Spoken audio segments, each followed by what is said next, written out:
السلام علیکم ورحمۃ اللہ وبرکاتہ۔ امید ہے آپ تمام لوگ بخیر و عافیت ہوں گے۔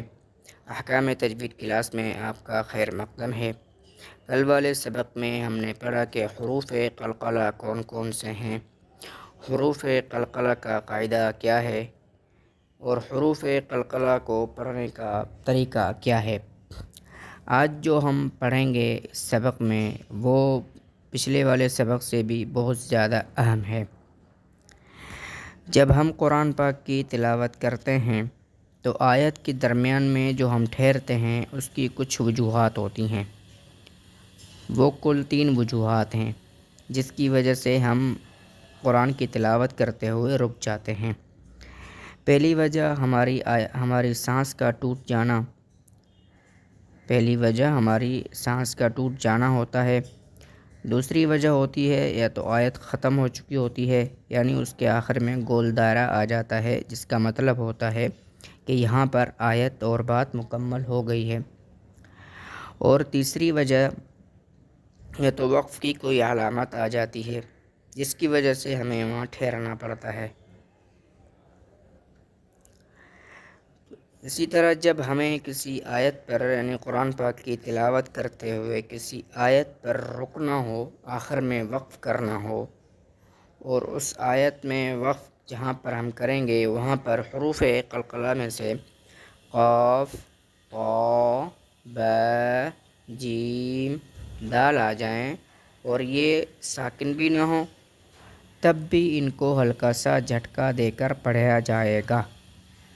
یعنی حروف قلقلہ میں سے یہ 5 حروف یعنی قاف، طا، با، جیم اور دال میں سے کوئی بھی حرف آ جائے اور ان 5 حروف پر کوئی بھی حرکت ہو، چاہے زبر ہو، زیر ہو، پیش ہو یا جزم ہو، یا 2 زبر ہوں، 2 زیر ہوں، 2 پیش ہوں، کوئی بھی حرکت ہو، اگر ہم وہاں پر وقف کریں گے تو وقف کی صورت میں وہاں پر ہم ہلکا سا جھٹکا دے کر پڑھیں گے۔ اب سمجھیے، اس کی مثال دیکھیے۔ اب ہم اس کی مثال پڑھیں گے تو انشاءاللہ آپ کو بات سمجھ میں آ جائے گی۔ سب سے پہلے ہم پڑھیں گے قاف کی مثال کو۔ دیکھیے، وما بینہما ورب المشارق، یہاں پر آیت ختم ہے، اس کے بعد دوسری آیت شروع ہوتی ہے۔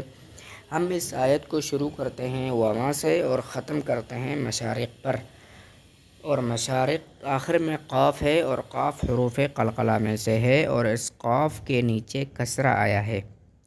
قاعدہ ہم نے یہ پڑھا تھا کہ حروف قلقلہ میں سے کوئی بھی ایک حرف وہ آخر میں آ جائے، کوئی بھی حرف آخر میں آ جائے تو وہاں اس حرف کو ہلکا سا جھٹکا دے کر ہم پڑھیں گے۔ جیسے وما بینہما ورب المشارق، ورب المشارق، ورب المشارق۔ اب اس جگہ آیت مکمل ہو گئی، یعنی رب المشارق پر آیت مکمل ہو جاتی ہے، اور آخر میں حروف قلقلہ میں سے قاف آیا ہے اور قاف کے نیچے زیر ہے، اس جگہ قلقلہ ہی ہوگا، چاہے اس حرف پر کوئی بھی حرکت ہوتی، جیسے اس کے نیچے زیر ہے، ٹھیک ہے، تو یہاں پر ہم قلقلہ پڑھیں گے۔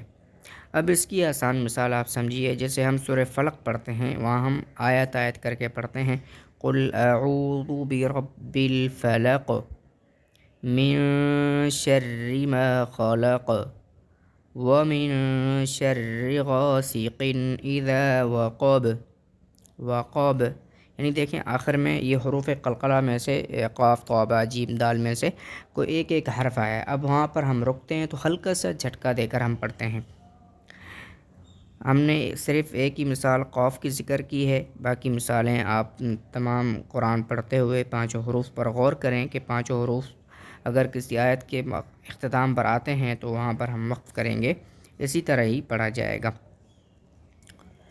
آخر میں ایک بار پھر میں قاعدہ کو دہرا دیتا ہوں، مختصر سا قاعدہ ہے، یعنی وقف کی صورت میں حروف قلقلہ میں سے کوئی بھی حرف آخر میں آ جائے، یعنی اس آیت کے آخر میں آ جائے اور اس آیت پر کوئی بھی حرکت ہو، تو اس آیت پر وقف کرنے کی صورت میں آخر میں حروف قلقلہ کو جھٹکا دے کر پڑھا جائے گا، یعنی ہلکا سا جھٹکا دے کر ہم پڑھیں گے۔ ایک بات یہاں پر ضروری یاد رکھنی چاہیے کہ اگر اس آیت کے آخر میں آپ وقف نہیں کریں گے تو آپ جھٹکا دے کر نہیں پڑھیں گے۔ اب جیسے قُلْ أَعُوذُ بِرَبِّ الْفَلَقِ مِن شَرِّ مَا خَلَقَ وَرَبُّ الْمَشَارِقِ وَالْمَغَارِبِ، یعنی اگر ہم وقف نہیں کریں گے تو پھر قلقلہ نہیں ہوگا۔ پھر جو اس وقت حروف قلقلہ میں سے کسی بھی حرف پر کوئی بھی حرکت ہوگی، پھر اس حرکت کو ہم واضح کر کے پڑھیں گے۔ اگر ہم وقف کریں گے تو قلقلہ ہوگا، اگر وقف نہیں کریں گے تو قلقلہ نہیں ہوگا۔ ایک یہ چیز آپ نے ذہن میں رکھنی ہے۔ مجھے امید ہے یہ آج کا سبق آپ کو سمجھ آ گیا ہوگا۔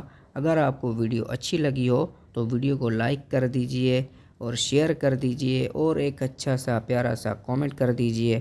ملتے ہیں کسی اگلی ویڈیو میں، تب تک کے لیے اللہ حافظ۔ السلام علیکم ورحمۃ اللہ وبرکاتہ۔